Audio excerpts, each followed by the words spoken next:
Pagi hari pertama Lebaran, ibu mertua saya berteriak kehilangan uang angpau sebesar 40 juta rupiah. Kakak ipar menggeledah tas saya, lalu segepok uang jatuh. Dia langsung menampar saya dan mengancam akan melaporkan ke polisi. Suami saya yang berdiri di sampingnya tertawa sinis. Trik ini sudah basi, tidak akan menipu siapapun. Pagi hari pertama Lebaran tahun itu, saya pikir meskipun sepanjang tahun ada banyak hal yang tidak menyenangkan, setidaknya hari pertama tahun baru akan damai. Siapa sangka, di pagi yang seharusnya indah itu, saya justru didorong oleh keluarga suami saya ke dalam sebuah drama yang memalukan hingga saya tidak akan pernah melupakannya seumur hidup. Ruang tamu rumah mertua saya hari itu sangat ramai. Meja teh penuh dengan kue kering, kuaci, permen jahe, vas bunga gladiol merah cerah diletakkan di samping tumpeng buah. Beberapa keponakan mengenakan baju baru berlarian, orang dewasa duduk minum teh, saling mengucapkan selamat untuk keberuntungan.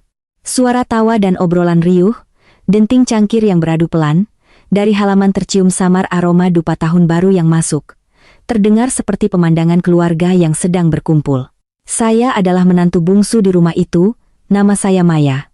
Sifat saya memang pendiam, suka memikirkan perasaan orang lain, melakukan apapun selalu takut menyinggung perasaan orang lain. Sejak pagi buta, saya sudah bangun merebus air, membersihkan meja sembahyang, menata buah-buahan, membantu ibu mertua menyiapkan sesajen. Saya berpikir sederhana, sebagai menantu, di awal tahun jika sedikit lebih berbakti, suasana di rumah akan lebih damai. Suami saya bernama Adi. Dia bukan tipe pria yang banyak bicara atau suka bersaing dengan keluarga. Adi pendiam, tenang.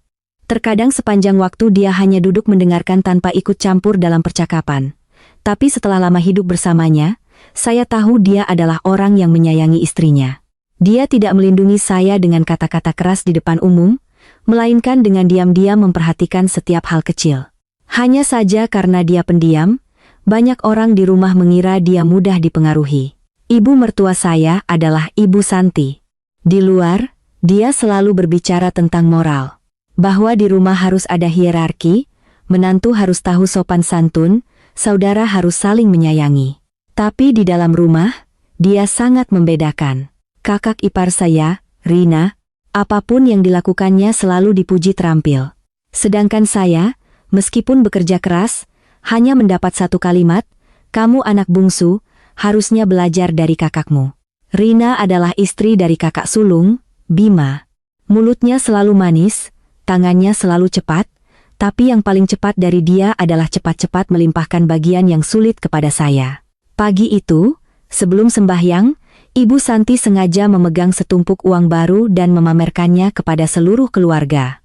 Sambil menepuk-nepuk tumpukan uang pecahan 100.000, dia tersenyum sangat lebar. Tahun ini ibu siapkan 40 juta untuk angpau. Cucu banyak, tamu dan kerabat juga banyak. Awal tahun harus royal biar dapat berkah. Semua orang memujinya karena begitu perhatian, dan dia semakin bersemangat bicara lebih keras. Lalu dia dengan hati-hati memasukkan tumpukan uang itu ke dalam sebuah amplop merah dan naik ke lantai 2. Sebelum menaiki tangga, dia masih menoleh ke belakang, dan mengucapkan setiap kata dengan jelas. Uang ini ibu simpan di laci meja sembahyang. Siapapun yang menyentuhnya, ibu pasti tahu. Saat itu saya hanya menunduk tersenyum tipis. Saya pikir ibu mertua berkata begitu karena rumah ramai, awal tahun tamu keluar masuk, berhati-hati adalah hal yang wajar. Saya tidak menyangka kalimat itu seperti sebuah jebakan yang sudah disiapkan. Setelah selesai sembahyang, saya turun ke dapur untuk memotong semangka. Pisau baru saja menggores beberapa kali pada daging semangka yang merah ranum. Adi keluar ke halaman untuk menerima telepon. Saya samar-samar mendengar dia memanggil seseorang dengan nama Doni, sepertinya temannya yang bekerja di bank atau bidang teknis.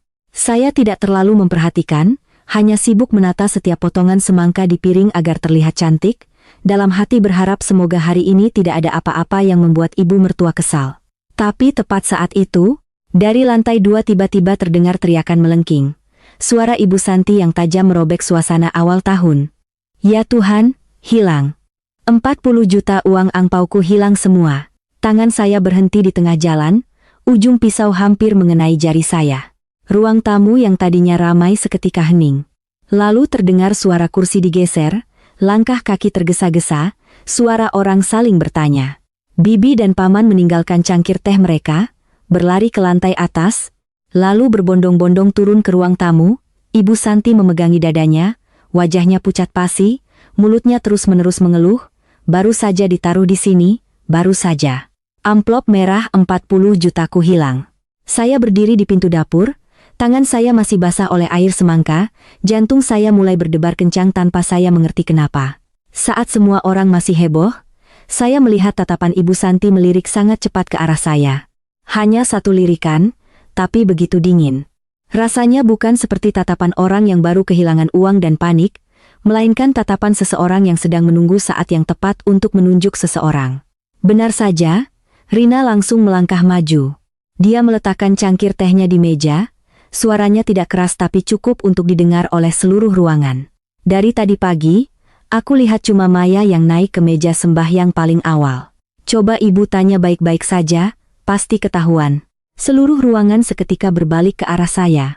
Tatapan curiga, mengintimidasi, dingin, menyorot saya seperti puluhan jarum. Saya terpaku, tenggorokan saya tercekat. Saya belum sempat mengerti apa yang sedang terjadi, hanya tahu tangan saya masih basah, bau semangka masih melekat di ujung jari saya. Tapi di mata mereka, saya seolah sudah menjadi orang yang paling mencurigakan di rumah ini. Saya segera meletakkan pisau, tangan saya yang masih basah oleh air semangka, melangkah keluar dari pintu dapur. Saya berusaha menjaga suara saya tetap tenang, meskipun hati saya sudah mulai bergetar karena tatapan yang tertuju pada saya. Bu, saya hanya naik untuk sembahyang. Setelah selesai berdoa, saya langsung turun ke dapur. Saya tidak membuka laci sama sekali, apalagi tahu di mana amplop uang ibu. Saya berbicara sangat perlahan, setiap katanya jelas. Karena saya takut jika saya panik sedikit saja, mereka akan langsung menggunakannya sebagai alasan untuk mengatakan saya bersalah. Tapi Ibu Santi sama sekali tidak mendengarkan saya.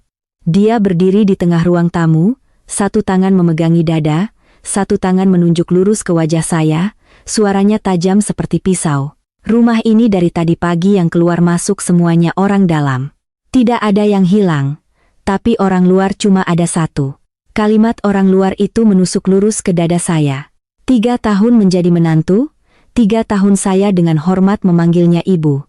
Tapi begitu ada masalah, saya tetaplah orang luar, orang pertama yang dicurigai. Saya tercekat, bibir saya bergerak-gerak tapi tidak tahu harus berkata apa lagi. Semakin saya menjelaskan, semakin saya merasa seperti sedang diadili di mana putusannya sudah ditulis sebelumnya. Rina saat itu perlahan mendekati saya. Dia mengenakan kebaya merah, rambutnya disanggul rapi di belakang leher, wajahnya dirias dengan sangat teliti. Sekilas, dia benar-benar terlihat seperti menantu sulung yang terampil dan tahu aturan. Tapi tatapannya pada saya dingin dan dalam, seolah dia sudah lama menunggu momen ini. Rina meletakkan tangannya di bahu saya, suaranya lembut hingga terasa palsu. Maya, jangan takut. Kalau kamu tidak mengambilnya, biarkan kakak periksa tasmu sebentar. Kalau bersih, tidak perlu takut, kan? Saya langsung mundur selangkah. Bukan karena saya menyembunyikan sesuatu, melainkan karena saya merasa terhina. Awal tahun, di depan begitu banyak orang, kakak ipar menuntut untuk menggeledah tas saya seolah-olah menggeledah tas seorang pencuri. Suara saya bergetar, Kak Rina, ucapanmu itu sama saja menganggapku pencuri. Aku tidak setuju. Ibu Santi langsung membentak, tidak setuju berarti bersalah. Kalau kamu tidak mengambilnya, apa yang kamu takutkan? Suaranya menggema di seluruh ruang tamu, membuat beberapa anak yang bermain di teras terdiam.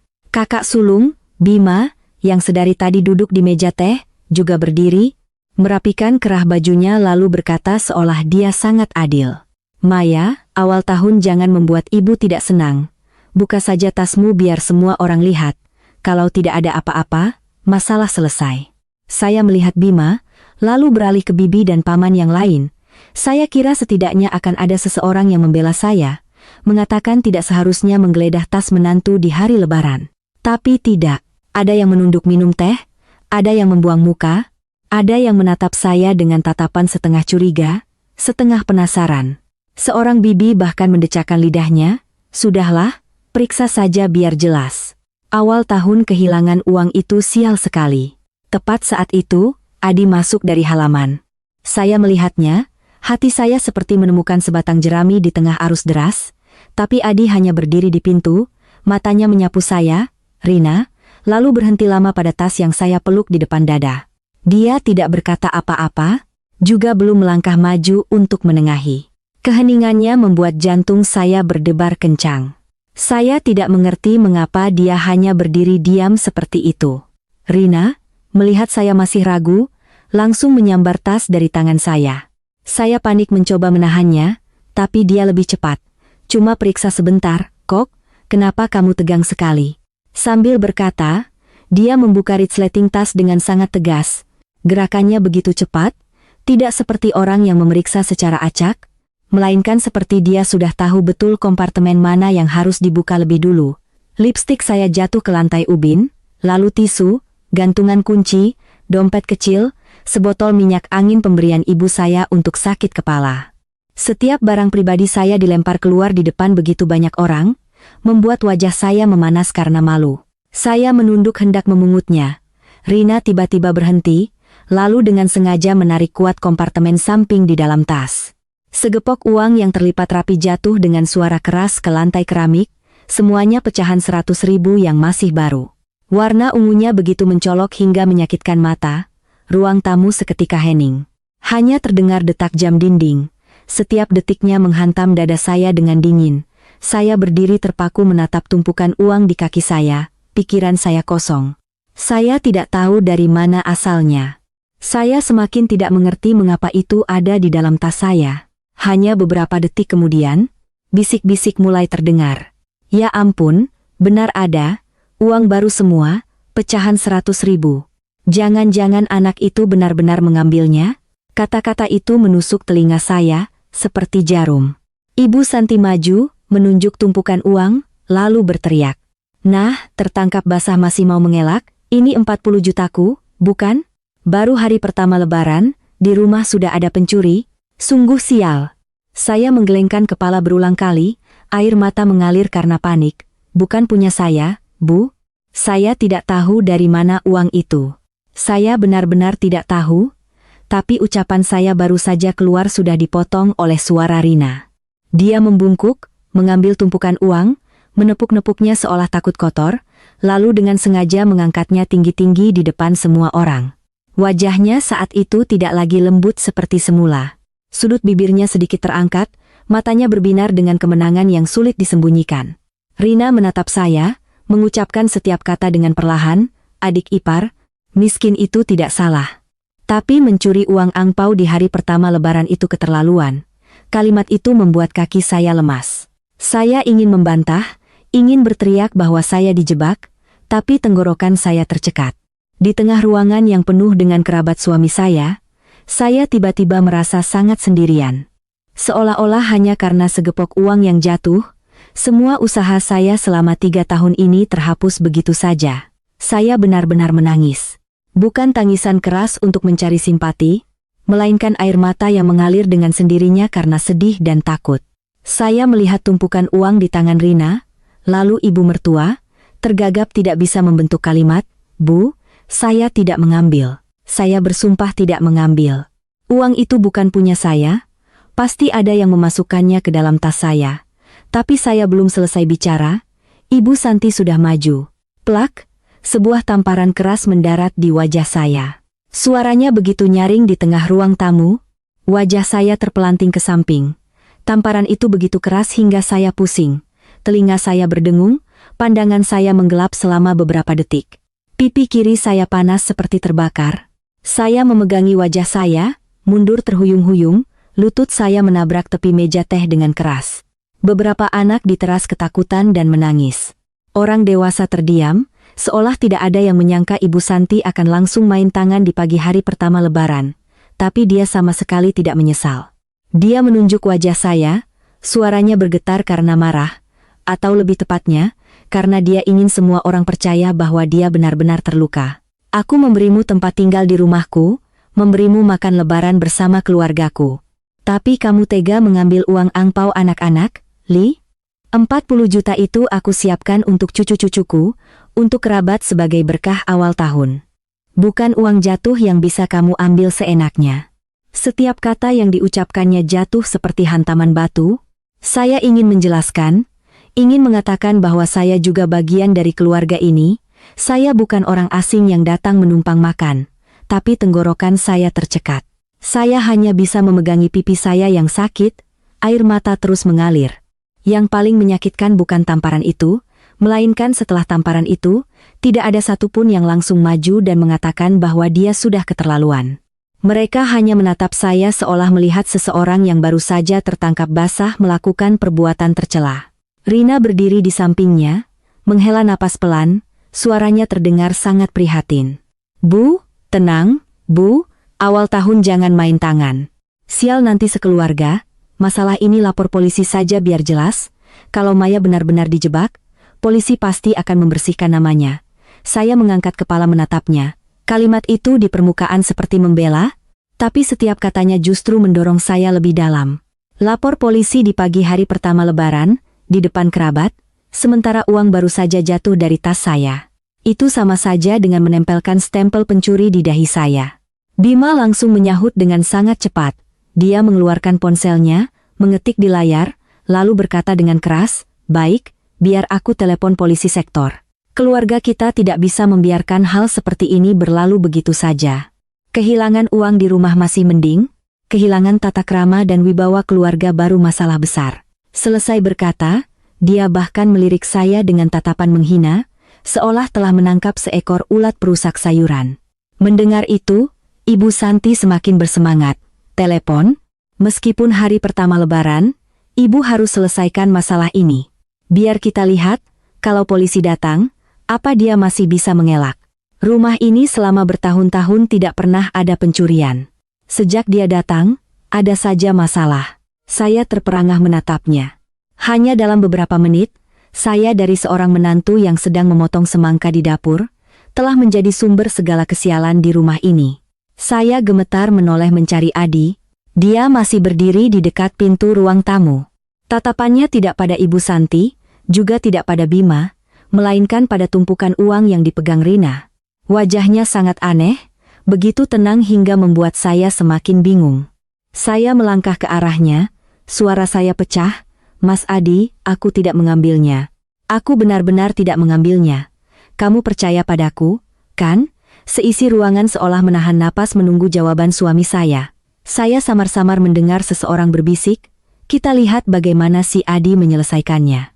Mungkin mereka mengira dia akan malu, akan menyuruh saya berlutut meminta maaf pada ibunya, atau setidaknya menyuruh saya mengembalikan uang agar masalah selesai. Bahkan saya sendiri, dalam momen lemah itu, takut dia akan memilih diam untuk menjaga muka keluarganya. Tapi Adi tidak melakukan itu. Dia perlahan melangkah maju, tatapannya yang dingin masih tertuju pada tumpukan uang, lalu tiba-tiba dia tertawa sinis.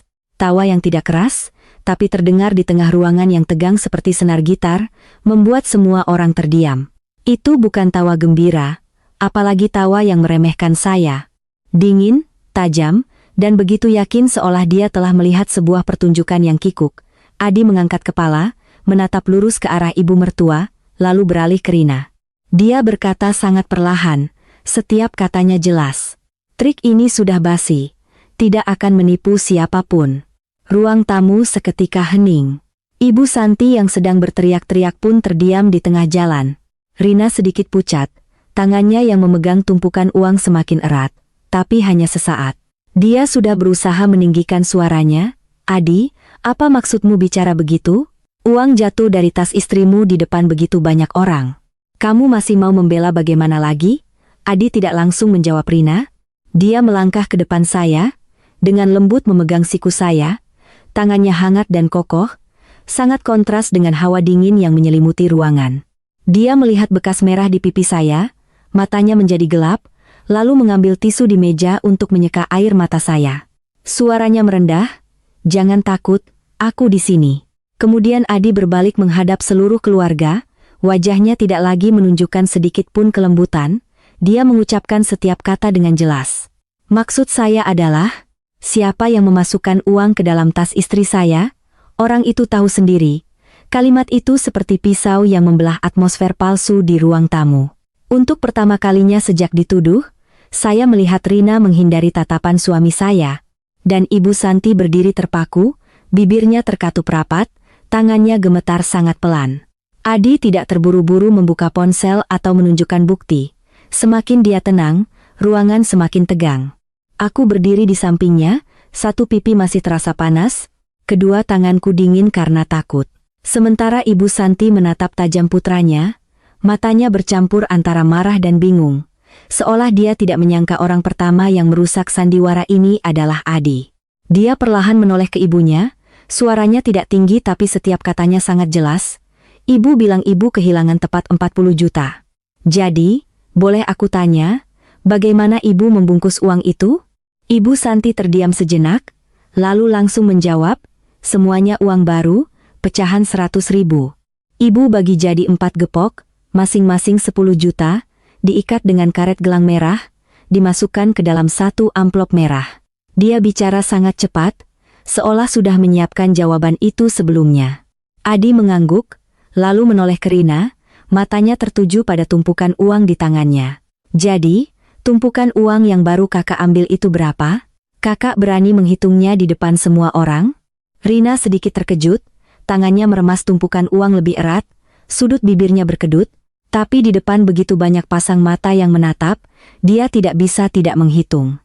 Rina berusaha tersenyum kaku, hitung ya hitung, apa yang tidak berani? Kamu jangan pikir dengan begitu bisa menyelamatkan istrimu.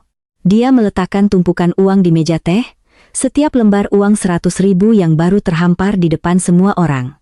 Suara gemerisik uang terdengar di tengah keheningan yang berat.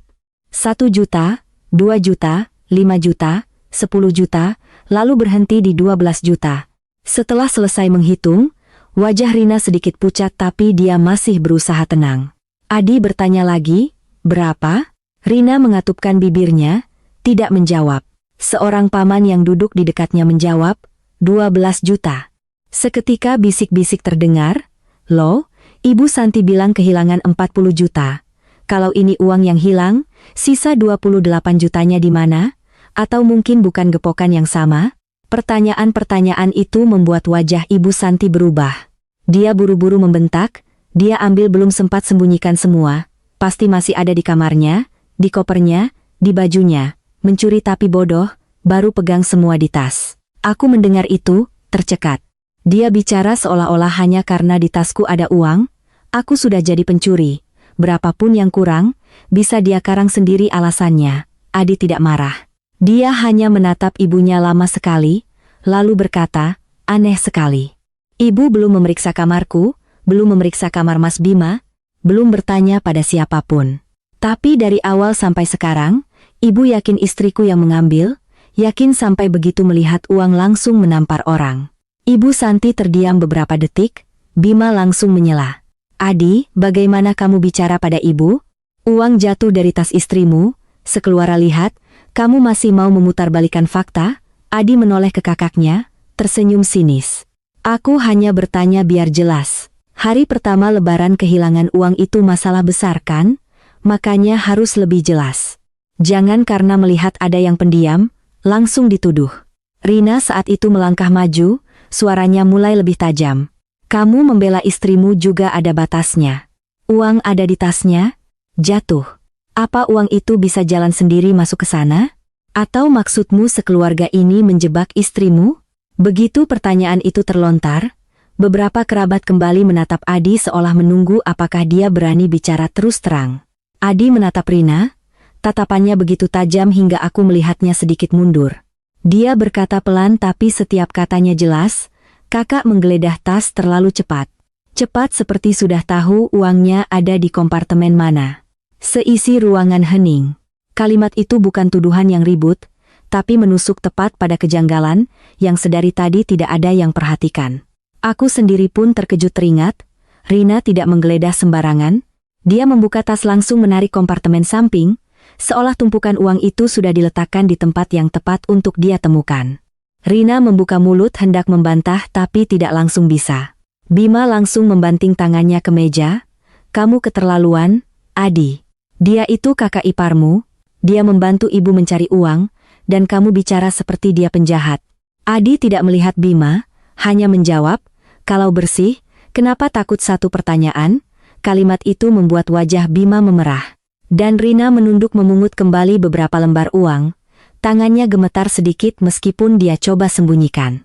Aku berdiri di belakang Adi, hatiku campur aduk antara takut dan aneh.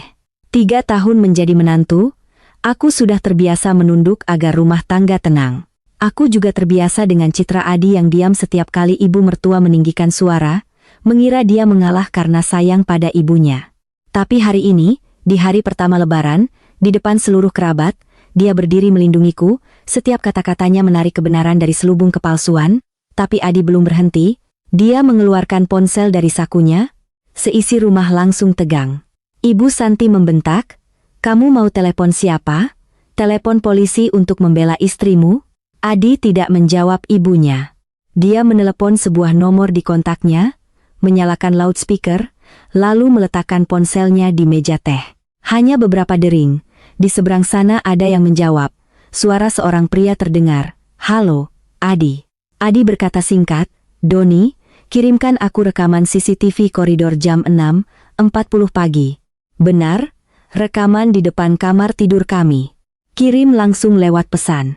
Di seberang sana menjawab, "Ada apa?" Adi melihat sekeliling ruang tamu, lalu berkata, "Ada yang memasukkan uang ke dalam tas istriku. Aku perlu memeriksanya kembali." Begitu 2 kata CCTV koridor terdengar, raut wajah Rina seketika berubah. Dia menunduk sangat cepat, pura-pura memungut lipstikku di lantai ubin, tapi tangannya begitu kikuk hingga menjatuhkan lipstik itu lagi. Ibu Santi terkulai di kursi, tangannya meremas sandaran tangan, kukunya menancap dalam kelapisan kayu. Bima juga tidak lagi berteriak seperti tadi, hanya menatap tajam ponsel Adi.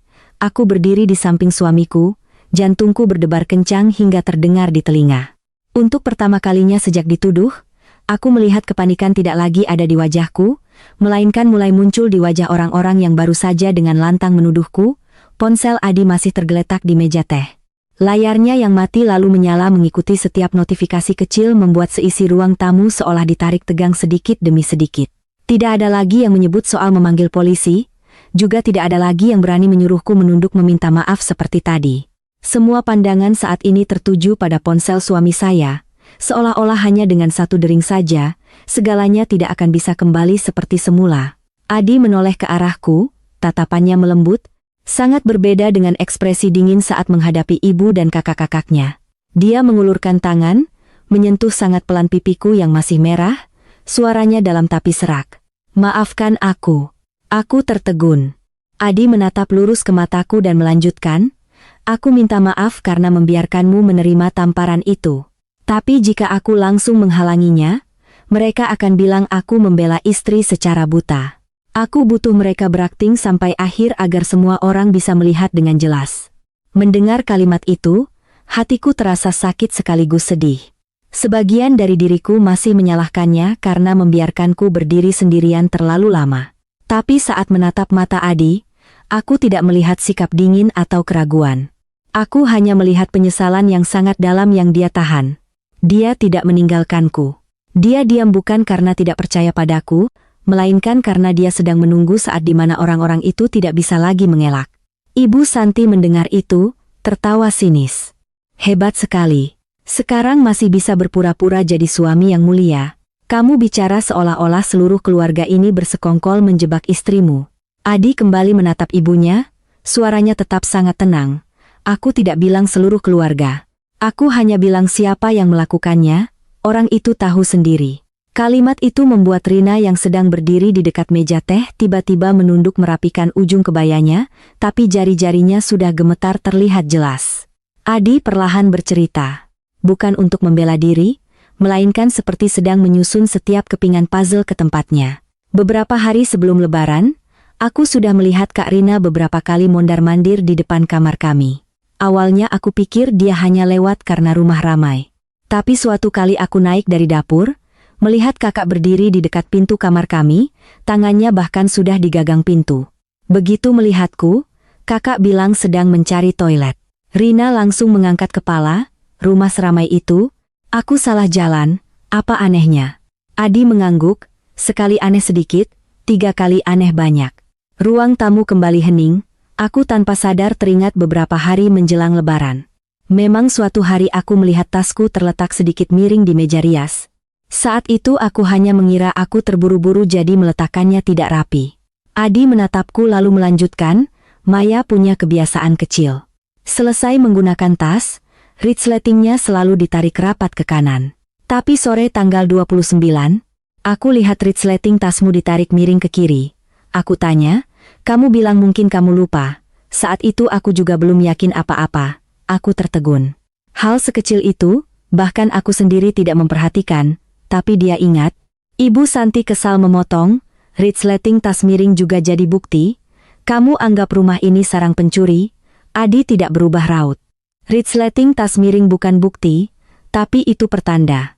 Setelah itu, ibu terus-menerus menyebut soal uang angpau 40 juta.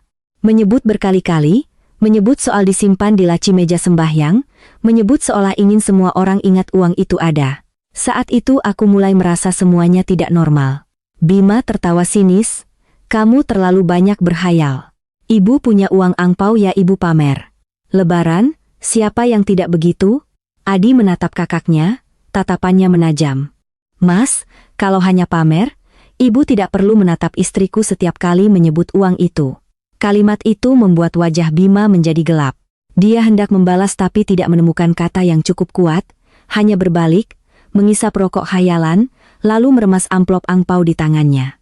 Adi melanjutkan cerita bahwa malam takbiran, setelah semua orang tidur, dia menelepon Doni untuk memeriksa kembali CCTV mini di koridor. CCTV itu bukan baru dipasang untuk mengintai siapapun. Sudah ada sejak setelah rumah kehilangan sebuah jam tangan ayah mertua yang akhirnya tidak ditemukan. Karena takut kehilangan lagi, Adi meletakkan CCTV menghadap koridor umum, tepat di depan pintu kamar kami dan tangga lantai 2. Kamu tidak bilang padaku? Adi menoleh padaku, suaranya merendah, karena aku tahu kamu orangnya baik dan mudah panik. Jika kamu tahu sebelumnya, hanya dengan tatapanmu yang sedikit berbeda, orang yang berniat jahat akan waspada. Mendengar itu, air mataku kembali jatuh. Dari awal sampai akhir, dia tidak hanya percaya padaku. Dia juga mengerti kelemahanku, mengerti bahwa aku tidak cukup kuat untuk berakting seolah tidak ada apa-apa. Adi bilang pagi hari pertama Lebaran, ketika Ibu Santi sengaja menyebut lagi soal uang di laci meja sembahyang, dia semakin yakin ada sesuatu yang direncanakan. Karena itu, saat dia keluar ke halaman untuk menelepon, sebenarnya adalah untuk membuka pesan yang dikirim Doni. Dalam rekaman pertama, CCTV merekam adegan saat aku sedang di dapur. Seorang wanita mengenakan kebaya merah berjalan sangat cepat di koridor, berhenti di depan kamarku, melihat sekeliling, lalu mendorong pintu dan masuk. Mendengar sampai di situ, jantungku hampir berhenti berdetak. Kebaya merah? Pagi hari pertama Lebaran, di rumah ini hanya ada 2 orang yang mengenakan kebaya merah, Rina dan seorang keponakan perempuan berusia 16 tahun. Tapi gadis kecil itu saat itu sedang duduk di teras bersama anak-anak lain. Adi bilang, awalnya hanya terlihat punggungnya, tidak cukup untuk menyimpulkan di depan seluruh keluarga. Orang itu membungkuk di dekat meja rias, membuka tasku, memasukkan segepok uang ke kompartemen samping, lalu cepat-cepat keluar. Rina tiba-tiba meninggikan suara, kalau ada video, putar saja. Kenapa bicara terus? Tapi suaranya sudah tidak seyakin sebelumnya. Adi menatapnya dengan tenang, saya sedang menunggu versi yang lebih jelas. Awalnya hanya terlihat punggung, kalau saya putar lebih awal, kakak akan bilang orang di video itu bukan kakak. Rina tercekat. Kalimat itu menusuk tepat pada apa yang hendak dia bantah. Adi bilang dia menunggu orang itu dengan percaya diri melangkah maju, dengan tangannya sendiri menggeledah tasku, dengan tangannya sendiri memungut uang, dan dengan sendirinya mengaku sebagai penemu. Menunggu sandiwara sampai pada titik di mana si perancang tidak bisa lagi menarik diri, selesai berkata, ruangan hening hingga aku bisa mendengar napasku sendiri yang terengah-engah. Tepat saat itu, ponsel di meja teh bergetar, layar menampilkan pesan baru dari Doni. Adi membungkuk membukanya. Di layar ada sebuah video yang baru saja diperjelas, berhenti tepat di frame wanita berkebaya merah menoleh miring ke arah kamera. Seluruh ruang tamu serempak menahan napas. Adi meletakkan jarinya di tombol putar, sementara Rina berdiri terpaku, wajahnya pucat pasi seperti orang yang baru saja melihat jurang di bawah kakinya. Adi menekan tombol putar lalu memutar layar ponsel ke arah semua orang. Tapi hanya beberapa detik kemudian, dia mengangkat ponselnya lagi, menyambungkannya langsung ke televisi yang tergantung di dinding ruang tamu. Layar besar menyala, memantulkan dengan jelas setiap wajah yang tegang di ruangan itu, tidak ada lagi yang bicara. Bahkan suara tangis anak-anak di teras pun perlahan mereda, seolah mereka juga merasakan orang dewasa di rumah akan mengalami sesuatu yang sangat menakutkan. Rekaman CCTV dimulai dari koridor lantai 2. Di layar, saya melihat diri saya sendiri sedang di dapur, samar-samar melalui pintu, tangan saya membawa nampan buah-buahan. Sementara di koridor, seorang wanita mengenakan kebaya merah muncul. Dia berjalan sangat cepat, tapi bukan tergesa-gesa yang wajar. Sambil berjalan, dia menoleh ke bawah tangga lalu berhenti di depan pintu kamar kami. Hanya dengan melihat postur tubuhnya yang sedikit miring, hati saya sudah menjadi dingin. Wanita itu mendorong pintu dan masuk. Kamera tidak merekam apa yang terjadi di dalam kamar, tapi kurang dari 1 menit kemudian, dia keluar, tangan kirinya sedikit menarik ujung kebayanya, tangan kanannya menutup pintu dengan sangat pelan. Adi memutar lambat rekaman itu. Pada saat dia menoleh miring ke arah tangga, wajah Rina terlihat jelas di layar, seluruh ruang tamu seolah kehabisan udara. Bibi yang sedang memegang cangkir teh pun tangannya berhenti, air teh tumpah ke piring tanpa dia sadari. Saya lemas. Saya sudah curiga, sudah takut, sudah merasa ada yang tidak beres sejak Rina menggeledah tas saya terlalu cepat. Tapi saat melihat dengan mata kepala sendiri kakak ipar saya menyelinap masuk ke kamar, saya tetap tidak bisa tidak terkejut. Orang yang baru saja mengatakan saya tidak berakhlak, yang mengangkat tumpukan uang di tengah ruang tamu, ternyata adalah orang yang memasukkannya ke dalam tas saya. Saya tidak langsung merasa lega karena terbukti tidak bersalah. Saya hanya merasa dingin. Dingin karena hati orang di dalam sebuah rumah yang disebut keluarga bisa begitu licik satu sama lain. Ibu Santi melompat berdiri. Saya kira dia akan menoleh ke Rina dan bertanya kenapa dia melakukan itu, tapi tidak. Kalimat pertama yang keluar dari mulutnya adalah bentakan pada Adi.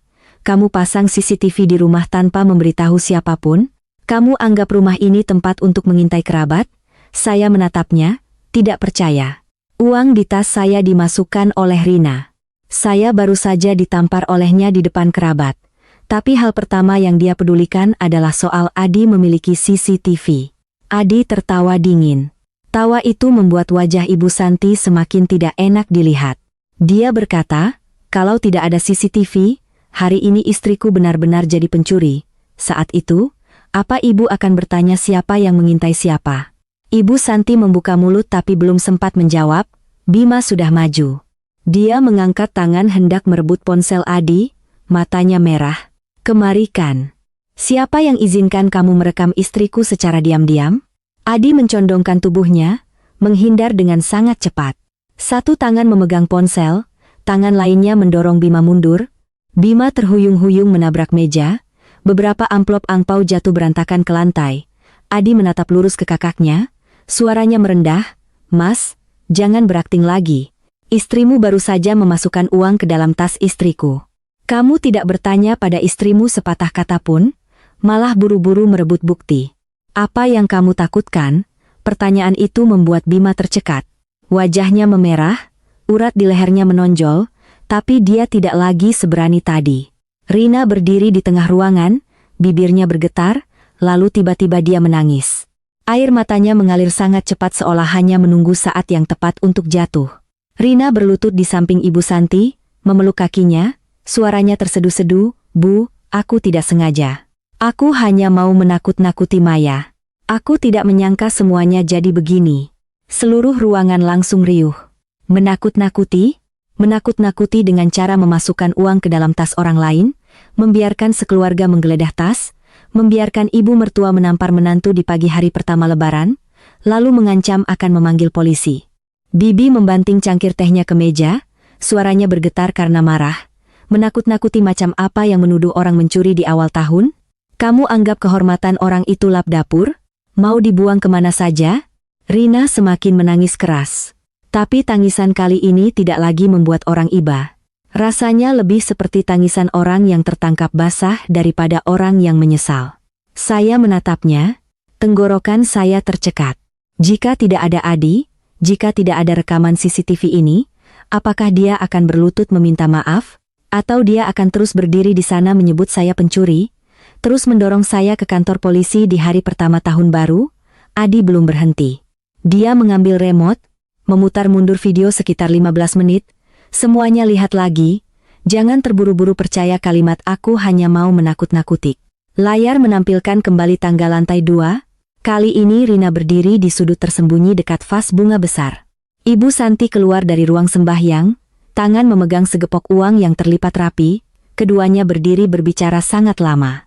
Kamera tidak merekam suara dengan jelas, tapi gambarnya cukup membuat orang merinding. Keduanya terus-menerus melihat ke bawah, lalu Ibu Santi dengan tangannya sendiri menyerahkan tumpukan uang itu kepada Rina. Kali ini bisik-bisik tidak lagi pelan. Seorang paman nyeletuk, jadi ada ibu mertua juga dalam masalah ini. Orang lain menggelengkan kepala, merencanakan untuk menjebak menantu bungsu di hari pertama lebaran. Kejam sekali. Wajah Ibu Santi pucat pasi, tapi dia masih berusaha keras membantah. Saya hanya mau menguji apakah dia jujur. Menantu di rumah ini harus bersih, harus tahan uji. Adi membanting remote ke meja. Suara keringnya membuat semua orang terkejut. Dia menatap ibunya, matanya merah karena marah. Menguji dengan cara menuduh orang mencuri lalu menamparnya di depan kerabat. Ibu pikir ini permainan? Kalau aku tidak punya bukti, apa ibu berniat membiarkan istriku menanggung nama pencuri seumur hidup? Ibu Santi mengatupkan bibirnya, tidak menjawab, dan Rina berlutut di lantai, menangis tanpa suara. Tepat saat suasana tegang hingga mencekik, dari gerbang tiba-tiba terdengar suara rem motor yang mendadak. Dua pria tak dikenal turun dari sebuah motor hitam besar. Jaket kulit gelap, pergelangan tangan bertato, tatapan dingin menatap lurus ke dalam rumah. Salah satu dari mereka bersuara sangat jelas. Apakah Mas Bima ada di rumah? Begitu Bima mendengar suara itu, seluruh tubuhnya menegang. Wajahnya pucat pasi, dan tangan yang tadinya berpegangan pada tepi meja tiba-tiba gemetar terlihat jelas. Kedua pria itu melangkah masuk melewati gerbang seolah ini bukan rumah orang lain, melainkan tempat yang sudah sangat mereka kenal.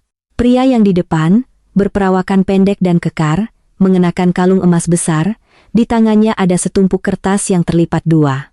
Pria di belakang, lebih tinggi dan kurus, mengenakan jaket kulit hitam yang resletingnya ditarik sampai ke leher, matanya menyapu seluruh ruang tamu lalu berhenti pada wajah Bima.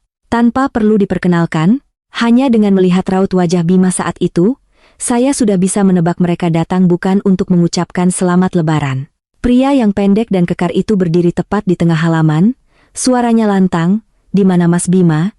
Hari ini batas waktunya." Seluruh kerabat dari pihak suami bingung saling pandang. Anak-anak yang tadinya menangis karena takut, kini semakin merapat pada orang dewasa. Ibu Santi buru-buru keluar, berusaha tersenyum kaku. "Ada perlu apa cari Bima? Bicara di luar saja. Hari ini rumah saya sedang ada tamu awal tahun." Bima, seperti orang yang baru sadar dari mimpi buruk, buru-buru lari ke halaman, tangannya menarik pria itu ke arah gerbang. "Bang, bicara di luar saja. Hari ini rumahku ramai." Tapi pria bernama Bang itu menepis tangan Bima, suaranya menggeram, "Tarik apa? Utang ya bayar. 3 bulan ini kamu sudah berapa kali janji? Kemarin kamu bilang pagi ini pasti ada uang. Sekarang mana uangnya?" Begitu kalimat utang ya bayar terlontar, seluruh ruang tamu meledak dengan bisik-bisik. Ibu Santi panik menoleh ke kerabat, berusaha tertawa untuk menutupi.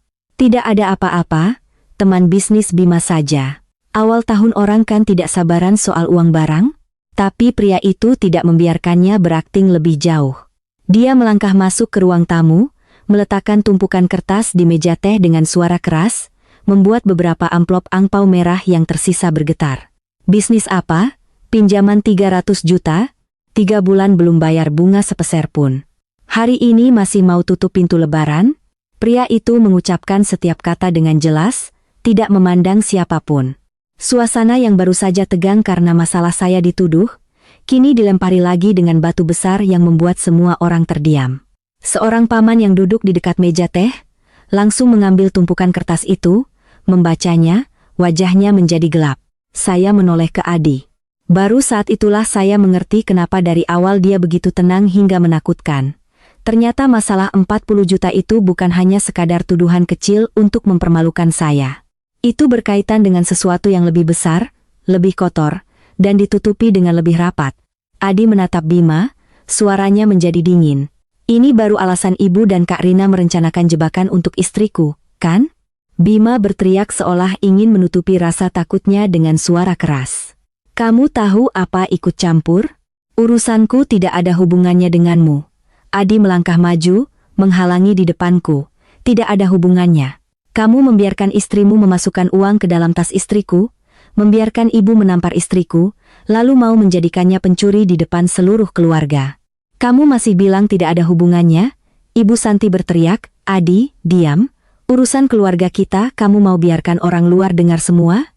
Adi menoleh ke ibunya, matanya sakit tapi tidak lagi lunak. Ibu takut orang luar dengar? Tapi ibu tidak takut seluruh keluarga kita melihat istriku dituduh?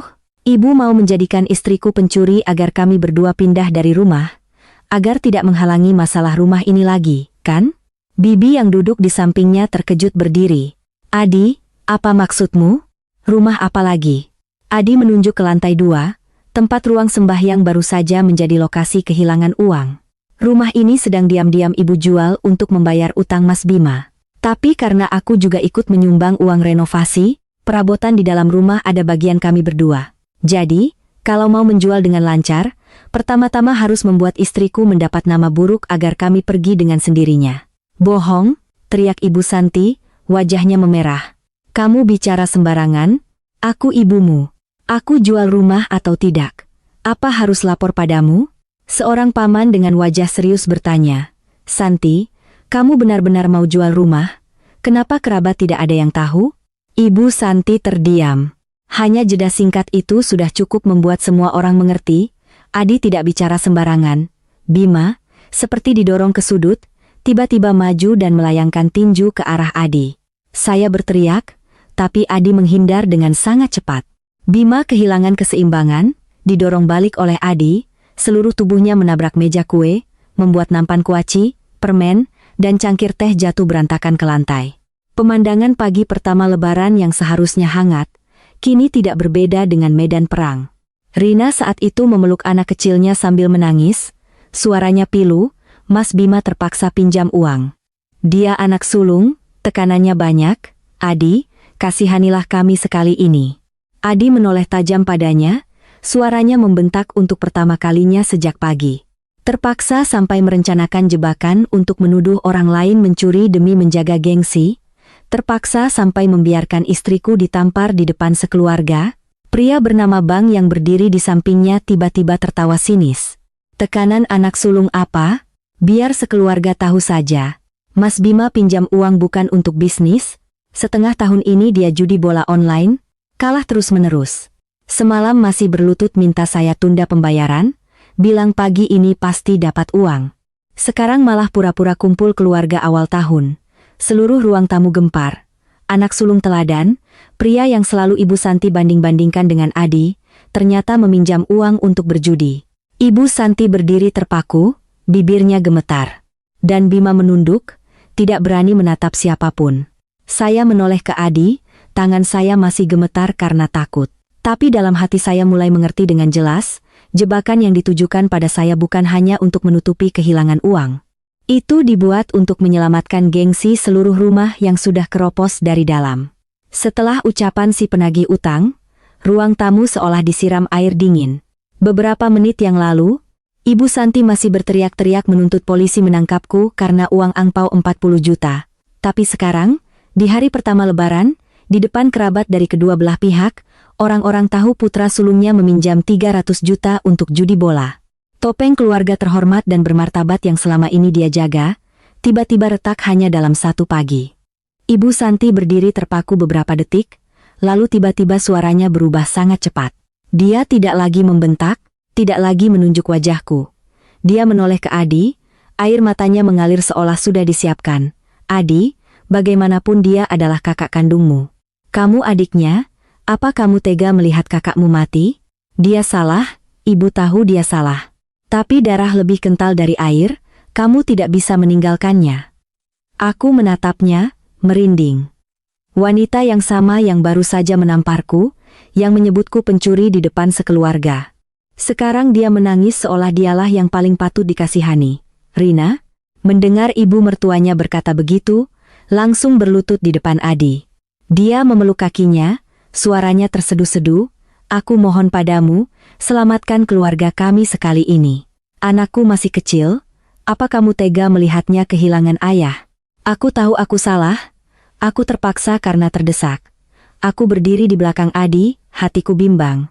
Dulu Adi sering diam-diam membantu kakaknya. Pernah Bima rugi bisnis, Adi memberi uang. Pernah Bima bilang kekurangan uang sekolah anak, Adi juga mentransfer. Pernah ibu mertua menelepon tengah malam bilang kakaknya kesulitan, Adi diam-diam mengambil tabungan kami berdua untuk membantu. Aku tahu semua itu, tapi karena kupikir itu adalah ikatan keluarga, aku tidak pernah menyalahkannya. Karena itu, saat ini aku benar-benar takut Adi akan luluh. Tapi kali ini, Adi tidak membungkuk menolong Rina, juga tidak menatap Ibu Santi dengan tatapan mengalah seperti biasanya. Dia hanya menatap satu persatu orang dengan tatapan dingin yang menakutkan. Lalu dia bertanya dengan sangat pelan, tapi membuat seisi ruang tamu terdiam. "Kalau hari ini CCTV-nya benar-benar rusak, bagaimana?" Tidak ada yang menjawab, tangisan Rina pun berhenti sejenak. Adi melanjutkan dengan suara yang semakin dalam, "Kalau hari ini CCTV tidak merekam apa-apa, istriku akan jadi pencuri. Ibu sudah menamparnya, Mas Bima sudah mau menelepon polisi, Kak Rina sudah mengangkat uang di depan kerabat. Saat itu, istriku dibawa ke kantor polisi, dicap sebagai pencuri uang angpau awal tahun oleh seluruh keluarga. Dan keluarga kita bersih, begitu?" Ibu Santi tercekat, matanya merah tapi tidak berani menatap lurus ke putranya. Rina menunduk, tangannya masih memegang celana Adi tapi gemetar. Bima saat itu tidak tahan lagi. Dia menyeka keringat di dahinya, suaranya serak karena marah. "Kamu sudah cukup bicara, aku kakakmu, aku salah, itu urusanku. Kamu sebagai adik malah diam saja melihat orang luar menekan kakakmu? Kamu kejam sekali, Adi." Adi tertawa sinis, tawa yang tidak keras tapi membuat Bima terdiam. "Kamu merencanakan jebakan untuk istriku di pagi hari pertama Lebaran, dan masih bicara soal moral persaudaraan? Kamu utang pada orang, kamu bayar sendiri. Jangan gunakan kata darah untuk memaksa orang lain menanggung kotoranmu." Pria bernama Bang yang berdiri di sampingnya menyeringai. "Sebenarnya kami juga merasa aneh. Kemarin ibu ini menelepon saya, bilang pagi ini datang saja tepat waktu, pasti ada uang. Dia bahkan berpesan, rumah ramai kerabat, adiknya gengsian, tidak akan membiarkan ibu dan kakaknya kehilangan muka. Pasti akan berdiri untuk membayar." Kalimat itu seperti tamparan kedua yang mendarat di wajah Ibu Santi. Seluruh ruangan serempak menoleh padanya. Ibu Santi mundur selangkah, wajahnya pucat pasi. Adi menatap ibunya lama sekali, lalu bertanya perlahan, "Ibu mau ambil uang dari mana?" Bibirnya bergerak-gerak tapi tidak bisa bicara. Adi bertanya lagi, kali ini suaranya lebih berat. "Dari mana ibu dapat 300 juta untuk membayar utang Mas Bima? Kalau bukan bermaksud memaksa saya." Ibu Santi terpojok, air matanya masih mengalir tapi matanya mulai menunjukkan kepanikan. Ibu hanya berpikir, dia tergagap. Ibu hanya berpikir, kalau si Maya itu mendapat nama buruk sebagai pencuri, kalian berdua akan pindah dengan sendirinya. Saat itu, rumah ini lebih mudah dijual, tidak ada yang mengganjal. Begitu dia mengatakan itu, dia sadar telah salah bicara. Tapi sudah terlambat. Seluruh ruang tamu hening. Seorang bibi menutupi mulutnya, berseru, "Ya ampun, Santi, kamu benar-benar berpikir begitu?" Aku berdiri terpaku. Meskipun aku sudah samar-samar mengerti ada sesuatu yang mengerikan di baliknya, tapi saat mendengar langsung dari mulut Ibu Santi, hatiku tetap terasa sakit seperti diremas. Ternyata mereka tidak hanya ingin menuduhku mencuri. Mereka ingin menghancurkan kehormatanku agar kami berdua tidak punya muka lagi untuk tinggal di rumah ini. Saat aku dicap sebagai pencuri uang awal tahun, saat aku dihina oleh kerabat, saat polisi dilibatkan, aku dan Adi akan terpaksa pergi dengan rasa malu. Dan setelah itu, mereka bisa menjual rumah, membayar utang Bima, dan mempertahankan sisa-sisa gengsi mereka. Adi mengepalkan tangannya. Aku melihat urat di punggung tangannya menonjol. Matanya merah untuk pertama kalinya sejak pagi. Dia menatap Ibu Santi, bukan lagi dengan tatapan anak yang mencoba menahan diri di hadapan ibunya. Itu adalah tatapan seorang pria yang baru saja melihat dengan mata kepala sendiri kerabatnya mengorbankan kehormatan istrinya. Dia berkata sangat perlahan, setiap katanya jatuh berat seperti batu. Ibu menganggap kehormatan istriku lebih murah daripada 300 juta utang Mas Bima. Ibu Santi menangis terseduh-seduh, tapi kali ini tidak ada lagi yang buru-buru menolongnya. Bima menunduk, Rina melepaskan tangan dari kaki Adi, dan kerabat lainnya hanya saling pandang dalam keheningan yang berat. Aku berdiri di belakang suamiku, air mataku terus mengalir. Tapi untuk pertama kalinya hari itu, aku tidak menangis karena takut. Aku menangis karena akhirnya ada yang menyuarakan kekesalan yang tidak sanggup kuucapkan. Bima berdiri diam sejenak, mungkin dia sendiri pun mengerti, sampai di titik ini tidak bisa lagi menyalahkan aku, juga tidak bisa lagi menggunakan kata persaudaraan untuk memaksa Adi tunduk seperti dulu. Keringat membasahi pelipisnya, dia melirik penagih utang, ibunya, lalu Rina. Dan pada saat itu, aku melihat di mata Bima berkilat sesuatu yang sangat kejam. Bukan tatapan seorang suami yang ingin melindungi istrinya, melainkan tatapan seseorang yang sedang mencari pion untuk dikorbankan. Dia tiba-tiba menunjuk lurus ke wajah Rina, suaranya serak tapi sangat keras. Dia yang memikirkan ide ini, bukan aku. Dari awal sampai akhir, dia dan ibu yang bersekongkol, aku baru tahu belakangan. Seisi ruangan terdiam. Rina yang sedang berlutut di lantai tiba-tiba mengangkat kepala. Wajahnya masih basah oleh air mata, tapi tatapannya sudah berubah total, dari memohon menjadi penuh amarah. Apa katamu? Ulangi lagi. Bima menelan ludah, tapi tetap memaksakan diri. Aku bilang yang sebenarnya. Kamu benci Maya? Kamu takut kalau mereka berdua tinggal di sini nanti rumah harus dibagi?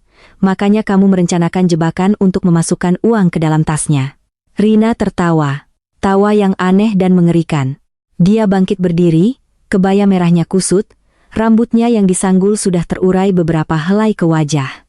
Bima, kamu benar-benar laki-laki yang tidak lebih baik dari lap kotor. Kamu sendiri yang bilang harus membuat masalah besar baru bisa memaksa mereka pindah. Kamu sendiri yang bilang kalau aku yang melakukannya, ibu akan melindungiku. Ibu Santi membentak, Rina, diam. Tapi saat ini Rina bukan lagi menantu sulung yang lembut. Dia menoleh tajam ke ibu mertuanya, menunjuk lurus ke wajahnya, ibu juga tidak lebih baik. Ibu sendiri yang memberiku uang, ibu sendiri yang bilang masukkan saja ke dalam tas Maya, lalu biarkan aku menggeledahnya di depan kerabat. Ibu bilang, awal tahun mendapat nama pencuri, dia tidak akan punya muka lagi untuk tinggal di rumah ini. Seisi ruang tamu menjadi dingin. Aku melihat beberapa bibi menatap Ibu Santi dengan tatapan yang sama sekali berbeda dari sebelumnya. Bukan lagi rasa hormat pada seorang ibu yang lebih tua di keluarga, melainkan kengerian dan rasa jijik. Seorang paman tua yang dari awal mencoba dia menjaga keharmonisan, saat ini juga tidak tahan lagi. Dia berdiri dengan bantuan tongkat. Suaranya gemetar karena marah. Awal tahun merencanakan jebakan untuk menantu. Apa masih ada sopan santun? Rumah ini menganggap kehormatan orang itu barang tawar-menawar. Bima, melihat situasi semakin tidak menguntungkan, maju menarik tangan Rina ke belakang. Diam kamu mau sekeluarga mati semua? Rina menyentakkan tangannya, kukunya menggores pergelangan tangan Bima. Mati ya mati bersama. Kamu berutang, kamu berjudi, kamu berselingkuh, sekarang kamu mau melimpahkan semuanya padaku? Aku bodoh sekali saja. Jangan pikir aku bodoh selamanya. Keduanya langsung saling dorong, cakar-cakaran, saling maki di tengah ruang tamu. Anak kecil mereka, melihat orang tuanya berkelahi, menangis histeris, tangisan yang memilu Kevin di tengah tumpukan kue kering yang hancur. Bibi yang marah membanting tangannya ke meja. Cukup. Rumah ini benar-benar kacau.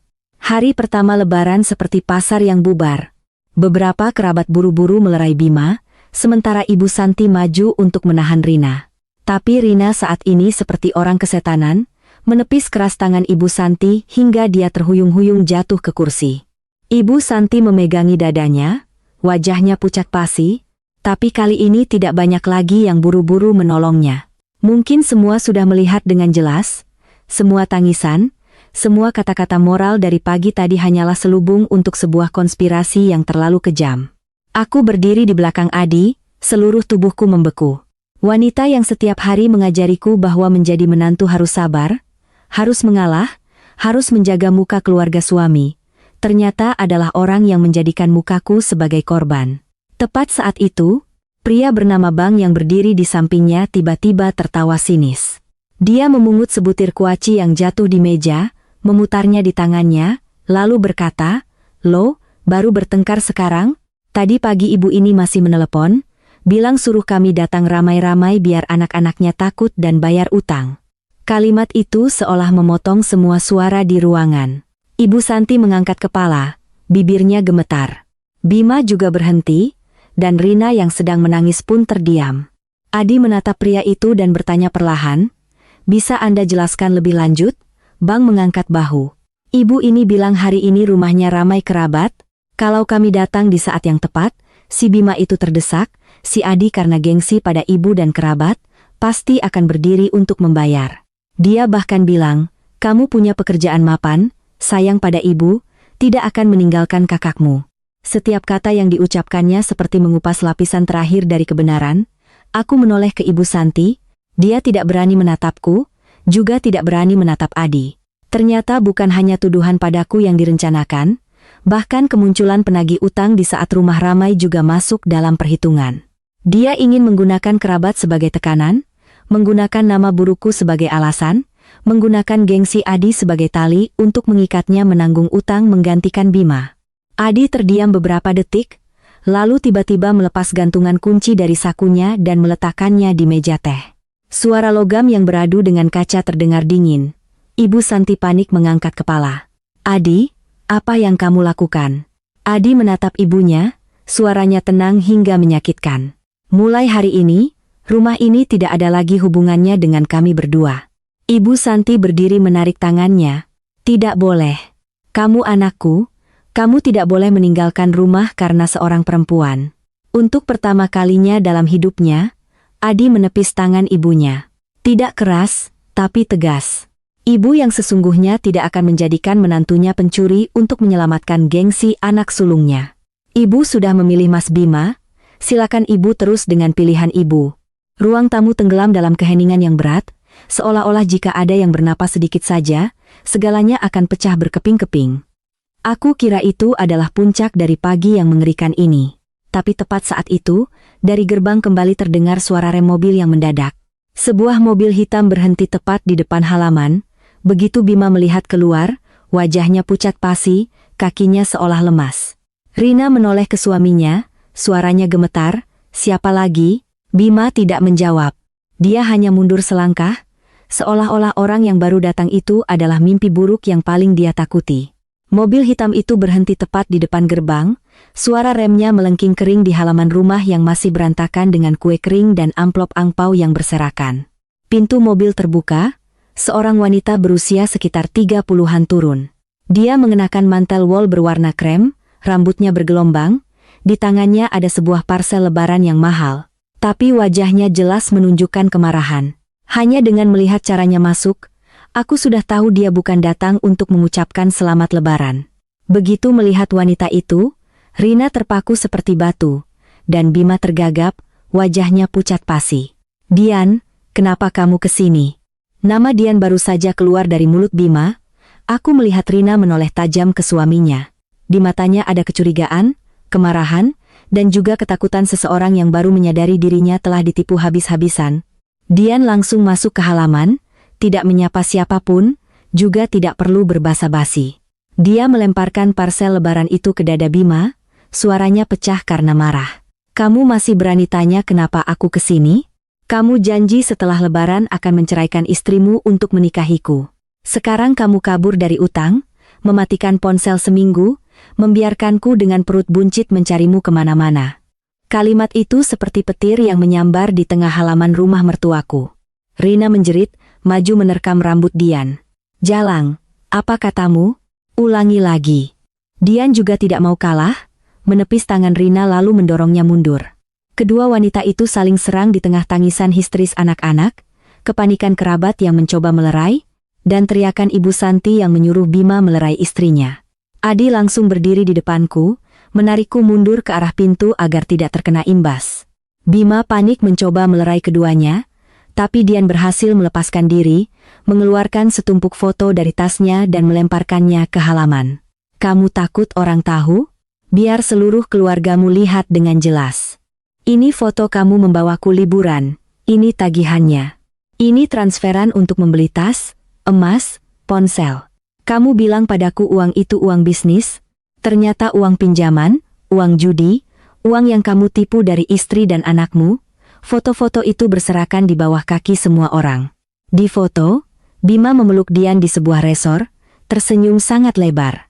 Di tangannya masih melingkar jam tangan yang pernah kudengar Rina pamerkan, sebagai hadiah lebaran dari perusahaan untuk suaminya. Rina memungut sebuah foto, tangannya gemetar. Dia menatap Bima, bibirnya pucat. Kamu bilang pinjam uang untuk modal perusahaan? Kamu bilang kamu ditekan oleh mitra? Ternyata kamu bawa uang itu untuk memelihara dia. Bima tidak bisa menjawab. Dia hanya menunduk, keringat mengalir di pelipisnya. Dian tertawa pahit. Perusahaan mana? Mitra mana? Setengah tahun ini dia hidup seperti raja bersamaku. Kalah judi ya pinjam. Setelah pinjam janji akan menang di taruhan berikutnya. Dan aku bodoh. Kukira dia benar-benar akan meninggalkan istrinya. Selesai berkata, Dian meletakkan tangan di perutnya. Matanya merah. Dia bahkan bilang, anak ini kalau lahir akan jadi putra sulung di keluarganya. Ibu Santi mendengar kata anak, memegangi dadanya dan terkulai di lantai. Dia bergumam seperti orang linglung, rumah ini hancur. Diarta, benar-benar hancur. Tidak ada yang langsung menolongnya. Mungkin setelah semua yang terjadi, air mata ibu tidak lagi cukup untuk membuat orang percaya bahwa dia patut dikasihani. Seorang paman kepala keluarga melompat berdiri, wajahnya merah karena marah. Dia menunjuk Bima lalu Ibu Santi, mulai sekarang jangan panggil kami lagi untuk kumpul-kumpul. Hari pertama lebaran, dari menuduh menantu sampai penagih utang, sampai selingkuhan hamil datang ke rumah, memalukan leluhur. Selesai berkata, dia berjalan keluar gerbang dengan bantuan tongkat. Kerabat lain juga berbondong-bondong berdiri, tidak ada lagi yang mau tinggal di rumah yang kotor itu. Kedua penagih utang melihat pemandangan di depan mereka, sepertinya juga sudah muak. Pria bernama Bang memungut kembali surat utangnya, tersenyum sinis, keluarga Anda ramai sekali. Tapi seramai apapun, utang tetaplah utang. 3 hari lagi tidak bayar lunas, kami kembali. Selesai berkata, mereka pergi, meninggalkan Bima yang berdiri di tengah halaman seperti mayat hidup. Begitu motor penagih utang hilang, Bima tiba-tiba berlutut di depan Adi. Dia tidak lagi terlihat garang seperti tadi. Kedua tangannya memegang kaki adiknya, suaranya serak, Adi, aku salah. Aku mohon padamu, selamatkan aku sekali ini saja. Kalau kamu tidak menolong, aku benar-benar mati. Ibu juga tidak akan kuat. Adi menatap kakaknya lama sekali. Di matanya tidak ada lagi kemarahan yang membara seperti semula, hanya ada kekecewaan yang dingin. Dia membungkuk, melepaskan satu persatu jari Bima dari celananya, lalu berkata, saat kamu memaksa istriku jadi pencuri, apa kamu memikirkan hari ini? Bima kaku, mulutnya terbuka tapi tidak bisa mengucapkan sepatah kata pun. Aku menggenggam erat tangan Adi. Tangannya masih hangat, masih kokoh seperti saat dia menolongku berdiri setelah tamparan Ibu Santi. Untuk pertama kalinya sejak masuk ke rumah mertua, aku merasa tidak lagi sendirian di tengah tuduhan. Meskipun seluruh rumah ini memunggungiku, setidaknya pria di sampingku tidak membiarkanku terkubur dalam tuduhan palsu. Sore hari pertama lebaran itu, Adi membawaku ke kamar untuk mengemasi beberapa pakaian penting. Aku tidak mengambil banyak, hanya memungut kembali botol minyak angin dari ibuku, dompet kecil, dan tas yang baru saja digeledah, seperti barang bukti yang memalukan. Saat kami menarik koper turun, ruang tamu masih berantakan. Ibu Santi duduk di lantai, rambutnya acak-acakan, matanya menatap kosong pada tumpukan kue kering yang hancur. Rina memeluk anaknya sambil menangis terseduh-seduh. Bima tertunduk di tangga, dan Dian sudah pergi entah sejak kapan. Di halaman, suara kembang api awal tahun dari suatu tempat masih terdengar bergema. Orang-orang menyambut tahun baru dengan harapan, dengan ucapan selamat. Sementara rumah mertuaku, hanya setelah 1 pagi hari pertama lebaran, telah hancur dari dalam. Dan saat Adi menggenggam tanganku melangkah keluar gerbang, aku tahu aku baru saja meninggalkan bukan hanya sebuah rumah, melainkan sebuah kubangan lumpur bernama gengsi palsu dan keserakahan. Sore hari pertama lebaran, Setelah meninggalkan rumah mertua, aku hanya duduk diam di mobil tanpa bisa mengucapkan sepatah kata pun. Di kedua sisi jalan masih merah meriah suasana lebaran. Orang-orang berkeliling untuk bersilaturahmi. Suara tawa anak-anak terdengar di depan toko-toko yang masih buka di awal tahun. Beberapa rumah di pinggir jalan memutar musik lebaran dengan riang. Tapi hatiku saat itu hanya terasa kosong dan dingin. Pipi kiriku masih terasa nyeri karena tamparan Ibu Santi. Setiap kali aku memejamkan mata, aku kembali melihat adegan Rina mengangkat tumpukan uang di depan seluruh kerabat. Melihat tatapan curiga semua orang menatapku seperti melihat seorang pencuri. Aku kira setelah keluar dari rumah itu, semuanya akan berakhir. Setidaknya kebenaran sudah terungkap di depan kerabat. Tapi Adi tidak berpikir begitu. Dia mengemudikan mobil sangat pelan. Raut wajahnya lebih tegang daripada saat menghadapi Bima dan penagih utang. Aku bertanya pelan, "Kita pulang ke rumah ibu?" Adi menggelengkan kepala, "Belum bisa." "Bima?" Lalu dia membelokkan mobil ke sebuah hotel kecil di dekat pusat kota. Hotelnya tidak mewah, hanya tempat yang bersih dan tenang. Adi menarik koper ke kamar lalu memberiku kunci. "Kamu istirahat dulu." Aku menatapnya bingung. "Lalu kamu?" Adi tidak langsung menjawab. Dia berdiri di dekat jendela, menatap ke jalan sejenak, lalu baru berkata, "Malam ini mereka pasti belum akan melepaskannya." Aku duduk di tepi tempat tidur, hatiku mulai cemas lagi. "Apa maksudmu? Apa semua ini belum cukup?" Adi menoleh padaku, matanya lelah tapi sangat jernih. "Orang yang sudah berani menuduhmu mencuri di depan seluruh kerabat, tidak akan segan menjadikanmu perusak keluarga ini. Mereka tidak bisa menyelamatkan kehormatan lagi, jadi mereka akan beralih menyelamatkan gengsi." Aku belum sepenuhnya mengerti kalimat itu, ponselku di saku bergetar terus-menerus. Awalnya hanya pesan, tapi kurang dari 2 jam kemudian, ponselku hampir meledak, satu persatu orang menelepon, yang lain mengirim pesan. Aku gemetar membuka dan membacanya. Seorang kakak sepupu mengirimiku tautan Facebook Rina. Dia baru saja memposting tulisan panjang disertai foto adegan aku berdiri di samping tumpukan uang di lantai. Postingan itu diawali dengan kalimat yang sangat menyedihkan, "Awal tahun keluarga mengalami musibah yang menyakitkan." Lalu Rina bercerita bahwa aku memang tidak puas dengan urusan rumah tangga, sering menghasut Adi untuk pisah rumah. Hari ini ketahuan mengambil uang angpau, tapi malah berbalik menuduh kakak ipar. Dia bahkan menulis, "Aku hanya kasihan pada ibu mertua yang pura-pura lemah harus menyaksikan adegan anak laki-laki karena istri, berani melawan seluruh keluarga." Di bawah bagian komentar, orang yang tidak tahu duduk perkaranya ikut-ikutan, "Menantu sekarang memang mengerikan. Didukung suami jadi berani melawan seluruh keluarga suami." Aku membacanya, tanganku menjadi dingin. Mereka sama sekali tidak memposting rekaman CCTV Rina memasukkan uang ke dalam tasku. Mereka hanya memposting tepat momen tumpukan uang itu jatuh di depan semua orang.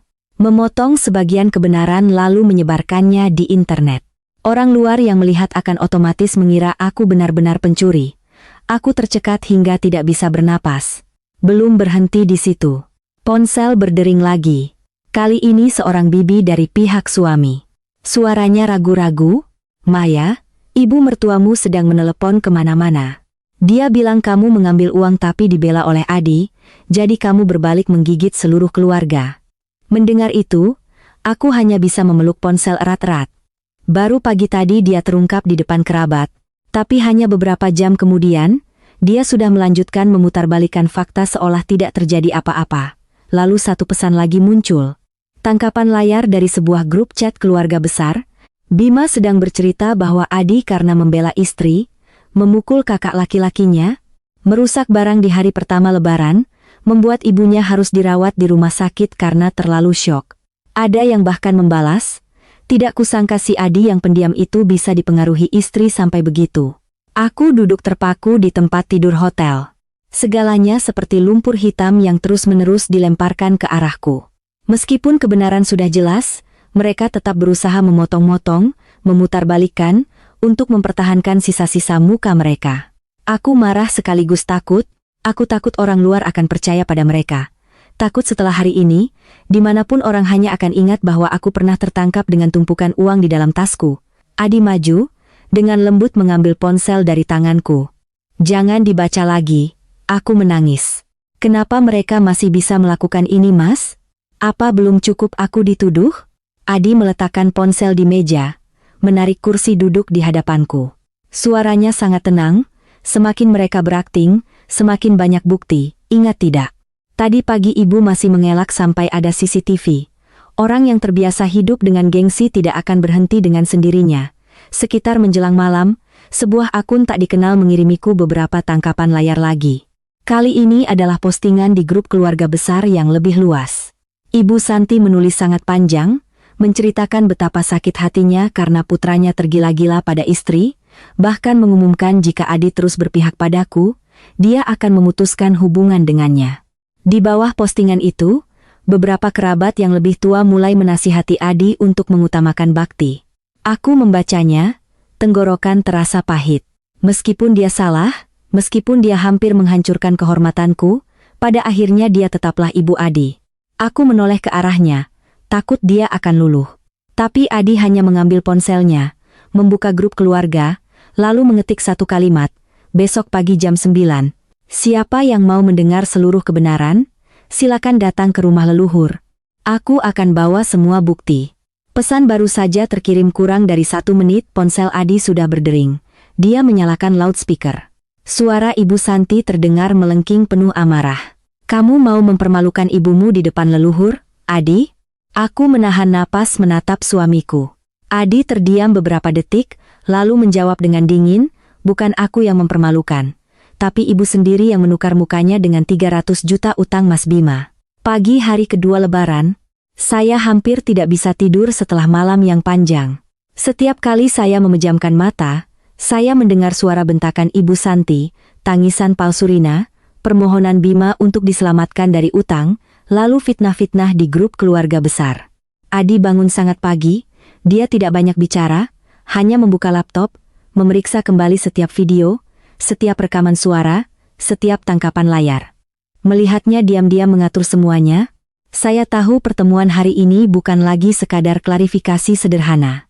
Itu adalah kali terakhir dia menunjukkan kepada seluruh keluarga siapa yang sebenarnya menjadi korban. Tepat jam 9, kami tiba di rumah leluhur. Halamannya lebih ramai dari yang saya duga. Dari bibi dan paman terdekat hingga kerabat jauh yang hanya bertemu saat acara keluarga, semuanya hadir. Ada yang berdiri di bawah pohon, ada yang duduk memenuhi 2 baris kursi plastik yang diletakkan di depan ruang sembahyang utama. Suasana awal tahun yang seharusnya hangat, hari itu terasa berat seperti ditimpa batu. Semua orang menatap kami. Ada yang penasaran, ada yang ragu, ada yang bahkan berbisik saat melihat saya berjalan di belakang Adi. Ibu Santi sudah datang lebih dulu. Dia mengenakan baju kurung hitam, rambutnya disanggul rendah, matanya merah bengkak seperti baru menangis semalaman. Begitu melihat Adi, dia langsung menunduk, mengangkat sapu tangan ke sudut matanya. Siapapun yang tidak tahu masalahnya, pasti akan mengira dia adalah ibu malang yang disakiti oleh putranya. Rina duduk di sampingnya, menggendong anak kecilnya, sesekali menyeka air mata. Bima menunduk, kedua bahunya terkulai, berusaha menunjukkan citra seorang pria yang salah langkah dan sedang terpojok. Saya berdiri di belakang Adi, kedua tangan saya saling meremas hingga sakit. Meskipun sudah ada bukti, saya tetap takut. Takut akan tatapan menghakimi, takut lagi-lagi mendengar ada yang bilang masalah rumah tangga sebaiknya diselesaikan di dalam. Takut mereka karena kasihan pada Ibu Santi, lupa bahwa saya pernah ditampar, digeledah tasnya, dan disebut pencuri di pagi hari pertama Lebaran. Paman kepala keluarga duduk di kursi tengah, wajahnya serius, dia menatap Adi sejenak, lalu bersuara dalam, Adi, Paman tahu kamu kesal, tapi masalah rumah tangga sebaiknya diselesaikan di dalam. Dibawa ke tengah rumah leluhur seperti ini, di awal tahun, Paman rasa tidak baik, kalimat itu membuat hati saya mencelos. Saya menunduk, hatiku campur aduk antara sedih dan pilu. Ternyata sampai saat ini, yang paling mereka takuti adalah kehilangan muka, bukan seorang yang tidak bersalah didorong ke jalan buntu. Adi tidak langsung membantah, dia meletakkan laptop di depan meja samping ruang sembahyang, lalu dengan tenang berbalik menatap paman kepala keluarga. Saya juga mau menyelesaikannya di dalam, Paman. Tapi mereka sudah membuka pintu, mendorong istri saya keluar untuk dicaci maki oleh dunia luar. Hari ini saya datang bukan untuk membuat keributan, Saya datang untuk mengembalikan kehormatan istri saya. Suaranya tidak keras tapi begitu jelas hingga seluruh halaman mendengarnya. Selesai berkata, Adi memutar rekaman CCTV pertama di layar laptop, lalu melalui televisi kecil yang sudah terpasang di rumah leluhur. Semua orang melihat Rina mengenakan kebaya merah menyelinap masuk ke kamar kami, lalu beberapa saat kemudian keluar dengan sangat cepat. Adi melanjutkan dengan rekaman Rina menggeledah tas saya di ruang tamu, dengan tangannya sendiri menarik tepat kompartemen samping dan mengangkat tumpukan uang di depan semua orang. Dua gambar yang disandingkan, tanpa perlu penjelasan panjang, semua orang mengerti, rumah leluhur Hening. Saya melihat beberapa orang yang tadinya menatap saya curiga, kini menunduk, seorang bibi menutupi mulutnya, matanya penuh kengerian. Rina memeluk anaknya kaku, air matanya juga berhenti mengalir. Ibu Santi langsung berdiri, suaranya gemetar tapi masih berusaha membela diri. Dia hanya menuruti perintahku untuk menguji Maya. Aku ibu mertua, aku punya hak untuk menguji menantu. Kalau dia bersih, pada akhirnya kan sudah jelas. Adi menatap ibunya, matanya menjadi dingin. Jelas setelah istriku ditampar, digeledah tasnya, dicaci maki sebagai pencuri, diancam akan dipanggil polisi, ibu menyebut itu ujian. Ibu Santi mengatupkan bibirnya tapi masih belum mau mengakui kesalahan. Dia menoleh ke semua orang, menangis terseduh-seduh, saya juga hanya khawatir dengan tata krama keluarga. Zaman sekarang menantu sulit ditebak. Saya sudah tua, saya takut kehilangan barang. Adi tidak membiarkannya melanjutkan. Dia memutar rekaman suara Ibu Santi terdengar dari speaker, jelas setiap katanya, datang saja pas rumahku ramai. Si Adi itu gengsian sekali, dia tidak akan membiarkan ibunya kehilangan muka. Kalian tekan sedikit saja, pasti dia akan berdiri untuk membayar utang Bima. Seluruh halaman rumah leluhur seolah mati. Ada yang nyeletuk, ya Tuhan. Ibu Santi berdiri terpaku, wajahnya pucat pasi. Paman kepala keluarga membanting tangannya ke meja. Santi, kamu anggap menantu bungsu itu orang atau tameng utang? Kamu merencanakan pencurian, memanggil penagih utang untuk menekan anak laki-laki membayar uang, lalu masih di grup keluarga besar bilang dia merusak rumah. Ibu macam apa kamu ini? Pertanyaan itu membuat Ibu Santi terhuyung-huyung duduk di kursi.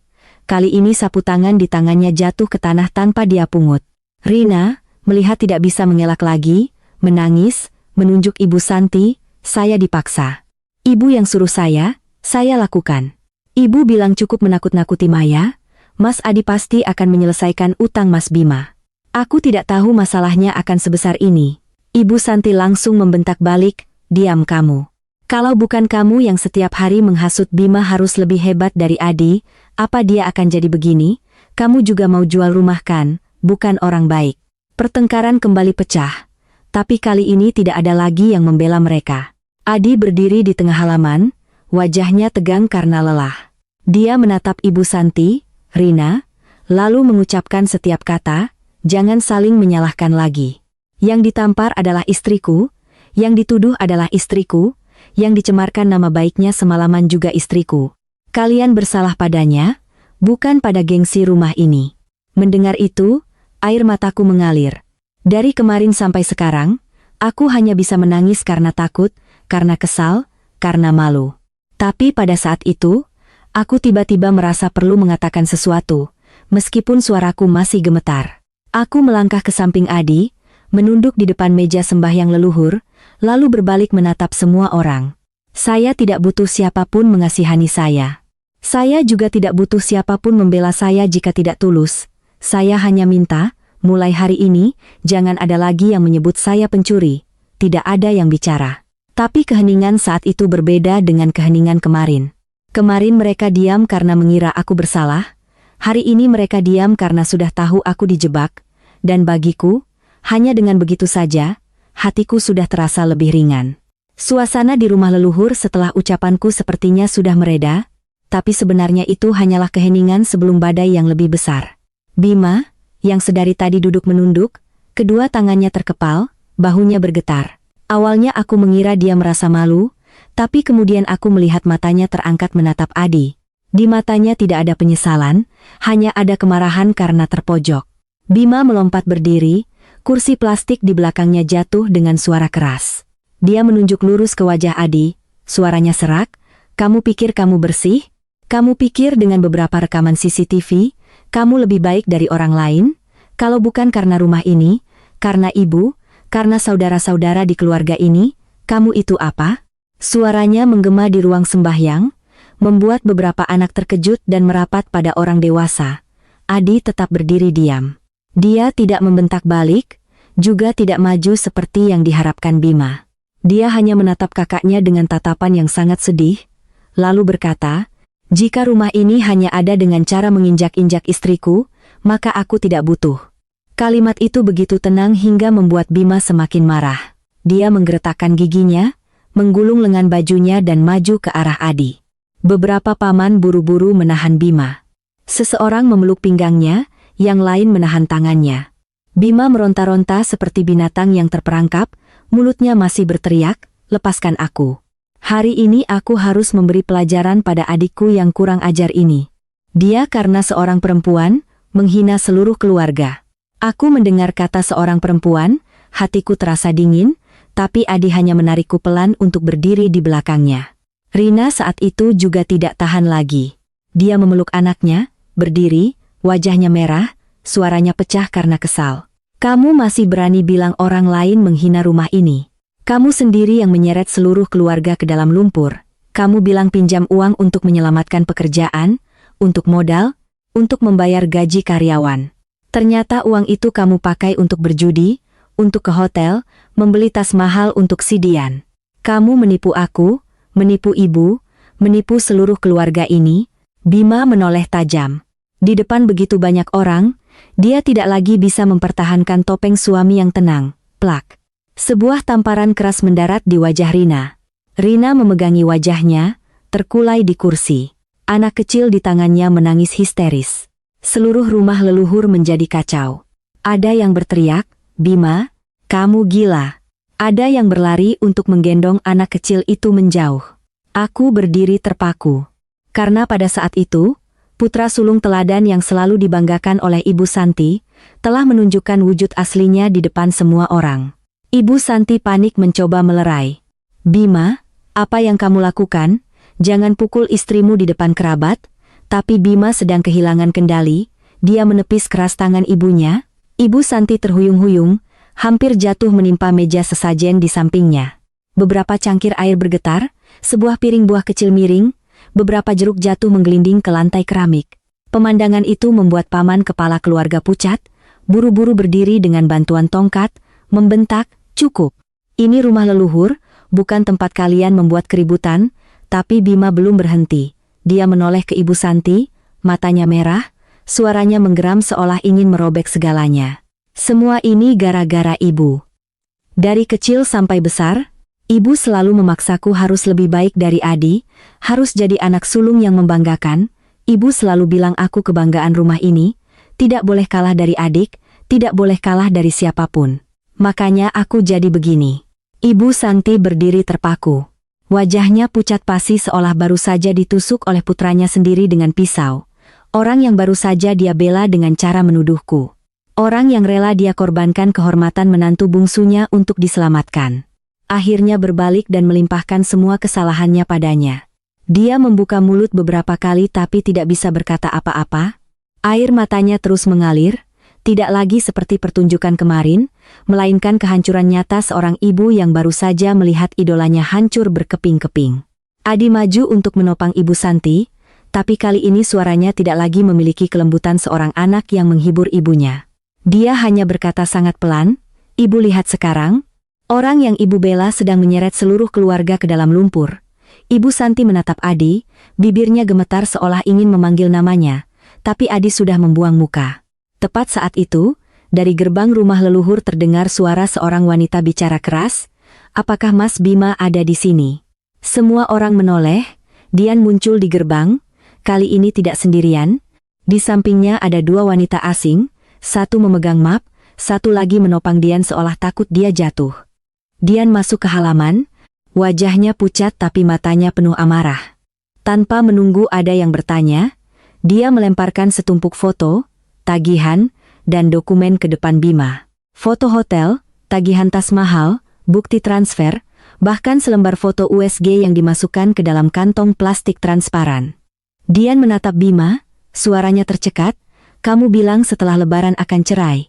Kamu bilang anak ini akan diakui sebagai ayah yang baik. Ternyata kamu pakai uang utang untuk membiayaiku, lalu pulang menipu istri, menipu ibu, menipu seluruh adikmu. Seluruh keluarga gempar." Bisik-bisik terdengar tanpa henti. Rina seperti kesetanan, maju hendak menerkam Dian, tapi beberapa wanita yang datang bersamanya menahannya. Dian menatap Rina, tersenyum sinis, senyum yang sakit sekaligus pahit. "Kamu pikir kamu istri sah yang hebat? Kamu juga ditipu olehnya seperti aku." Aku berdiri di samping Adi, melihat seluruh kejadian, hatiku terasa dingin. Dari sebuah tuduhan palsu soal uang angpau di pagi hari pertama Lebaran, segalanya telah pecah menjadi tumpukan skandal utang, perselingkuhan, penipuan, dan gengsi yang busuk. Rumah yang tadinya mengaku beradab, akhirnya hancur bukan karena orang luar, melainkan karena orang-orang di dalamnya telah dengan tangan mereka sendiri merusak fondasinya. Setelah Dian meninggalkan rumah leluhur, halaman keramik masih berserakan dengan foto-foto, tagihan, dan potongan kertas yang diterbangkan oleh angin awal tahun.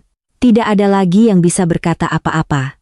Bima duduk di lantai, kedua tangannya memegangi kepala seperti orang yang baru sadar dari mabuk yang panjang. Rina memeluk anaknya, berdiri di samping, wajahnya bengkak karena tamparan suaminya, matanya kosong. Ibu Santi bersandar di kaki meja, bernapas dengan berat, rambutnya yang tadinya disanggul rapi kini berantakan, terlihat 10 tahun lebih tua. Aku kira setelah semua itu, ibu akan mengerti bahwa segalanya sudah keterlaluan, tapi tidak. Begitu melihat Adi berbalik hendak membawaku pergi, Ibu Santi tiba-tiba maju dan meraih tangannya.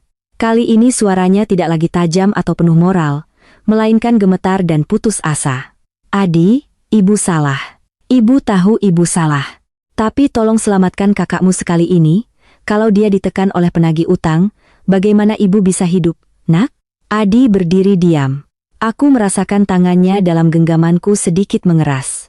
Keheningan yang panjang berlalu. Ibu Santi, mengira dia sudah luluh, menangis lebih keras, menarik tangannya ke dadanya. "Meskipun ibu salah, ibu tetap ibumu. Meskipun Mas Bima seburuk apapun, dia tetap kakak kandungmu. Darah lebih kental dari air, kita tidak bisa saling meninggalkan, nak." Adi menatapnya lama sekali. Matanya sakit, tapi tidak lagi goyah. Dia perlahan menarik tangannya dari genggaman ibunya, lalu mengeluarkan dari map sebuah tumpukan kertas yang sudah disiapkan. Ibu Santi terdiam. Bima juga mengangkat kepala melihat. Mungkin mereka mengira itu adalah surat utang atau cara lain yang sudah disiapkan Adi untuk menyelamatkan mereka. Tapi Adi hanya meletakkan tumpukan kertas itu di meja tepat di depan paman kepala keluarga. "Ini bukan surat utang," kata Adi. "Ini adalah seluruh bukti transfer, kwitansi renovasi rumah, uang obat, uang yang kukirim untuk menafkahi ibu, dan juga semua utang yang kubayar untuk Mas Bima selama 5 tahun terakhir." Dia membalik setiap halaman, angka-angka tertera dengan jelas. Bulan ini 10 juta, bulan lalu 30 juta, pernah 50 juta, pernah lebih dari 100 juta untuk memperbaiki atap rumah dan membuat ruang sembahyang. Paman kepala keluarga memakai kacamatanya untuk melihat. Semakin dia membalik, semakin dia diam. Seorang paman yang berdiri di sampingnya menunduk melihat, lalu menghela napas, lebih dari 700 juta. Kalimat itu membuat seluruh halaman rumah leluhur gempar, lebih dari 700 juta. Aku tahu Adi pernah membantu keluarga suami, tapi aku sendiri tidak menyangka totalnya sebesar itu, dan Ibu Santi terperangah. Mungkin karena untuk pertama kalinya, pengorbanan diam-diam putra bungsunya diletakkan di depan semua orang dengan begitu jelas hingga tidak bisa disangkal. Adi menatap ibunya, suaranya serak. "Dulu aku pikir diam itu berbakti. Ibu butuh uang, aku kirim. Mas Bima utang, aku bantu. Rumah rusak, aku perbaiki. Ibu mau jaga muka di depan kerabat, aku diam. Tapi kemarin, saat ibu menampar istriku dan menyebutnya pencuri, aku baru mengerti satu hal. Mengalah pada orang yang salah bukan berbakti, melainkan membantu mereka berbuat jahat." Ibu Santi menangis terseduh-seduh. Ibu tidak menyangka akan jadi begini. Ibu hanya mau menyelamatkan kakakmu. Adi menggelengkan kepala. "Tidak, ibu tidak hanya mau menyelamatkan Mas Bima. Ibu mau menyelamatkan gengsi ibu dengan cara mendorong istriku ke dalam lumpur. Kalimat itu membuat Ibu Santi terdiam. Rina yang berdiri di sampingnya juga menunduk, tidak berani menatapku. Adi mengambil gantungan kunci rumah, kunci mobil tua, dan sebuah kartu tambahan, meletakkannya di meja. Suara logam yang beradu dengan kayu terdengar kering. Dia berkata di depan semua orang, mulai hari ini, aku tidak akan tinggal bersama, tidak akan membayar utang, tidak akan menutupi gengsi siapapun lagi. Uang untuk menafkahi ibu nanti akan tetap kukirim sesuai kewajiban, tapi utang Mas Bima tidak akan kutanggung. Rumah mau dijual atau tidak, silakan kalian putuskan. Tapi jangan seret kami berdua. Bima saat itu maju ke depan Adi, matanya merah. Adi, aku mohon padamu, pinjamkan aku 300 juta untuk membayar mereka dulu. Aku janji akan bekerja lagi, janji akan berhenti berjudi, janji tidak akan berhubungan lagi dengan Dian. Adi menunduk menatap kakaknya, bertanya dengan sangat perlahan, Mas benar-benar mau berubah atau mau uang untuk mencoba peruntungan lagi? Bima membuka mulut tapi tidak bisa menjawab. Hanya keheningan sesaat itu sudah cukup menjawab segalanya. Pria bernama Bang yang berdiri di luar gerbang masih belum pergi. Adi menoleh padanya, suaranya tegas, utang siapa? Dia yang bayar. Saya tidak menandatangani, tidak meminjam, tidak menerima sepeser pun dari uang itu, mulai hari ini, jangan cari kami lagi. Bang melihat sekeliling, melihat kerabat yang ramai, melihat dokumen dan bukti yang sudah jelas, juga mengerti tidak bisa memaksa Adi. Dia hanya tersenyum sinis, menatap Bima, 3 hari lagi, tahu diri, lalu berbalik pergi.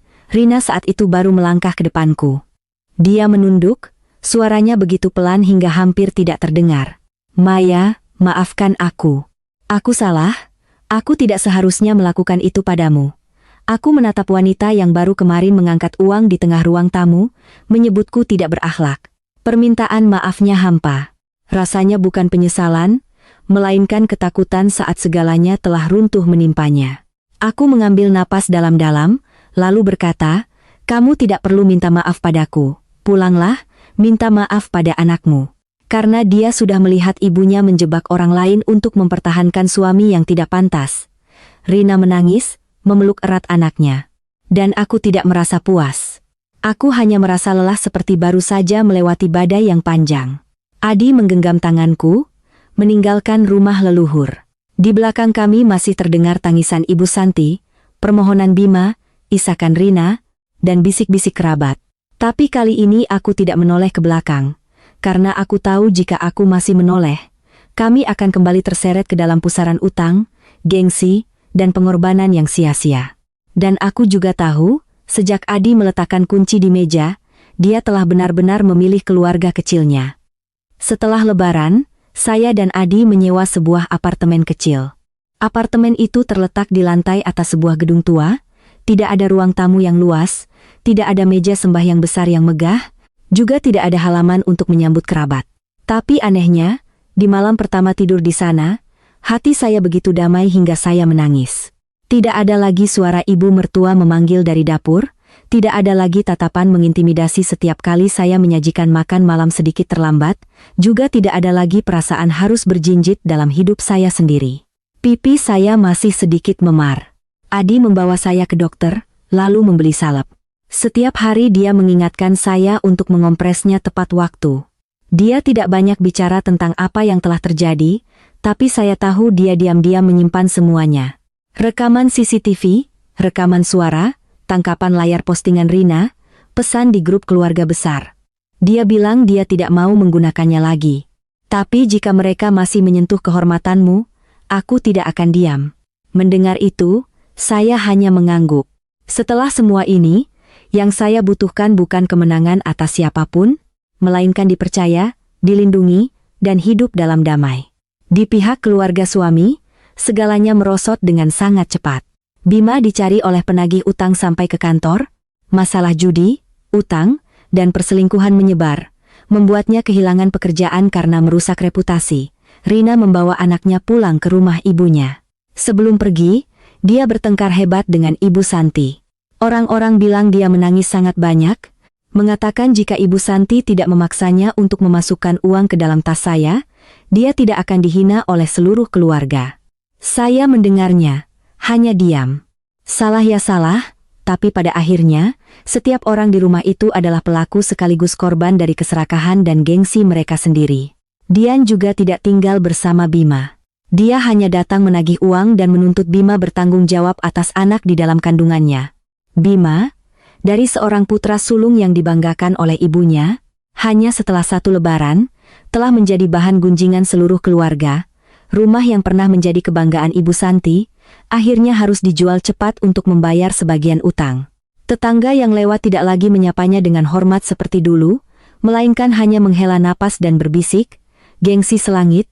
Akhirnya rumah hancur. Suatu sore di akhir bulan, Ibu Santi datang ke apartemen kami. Saat Adi membuka pintu, saya berdiri di belakangnya, hampir tidak mengenalinya.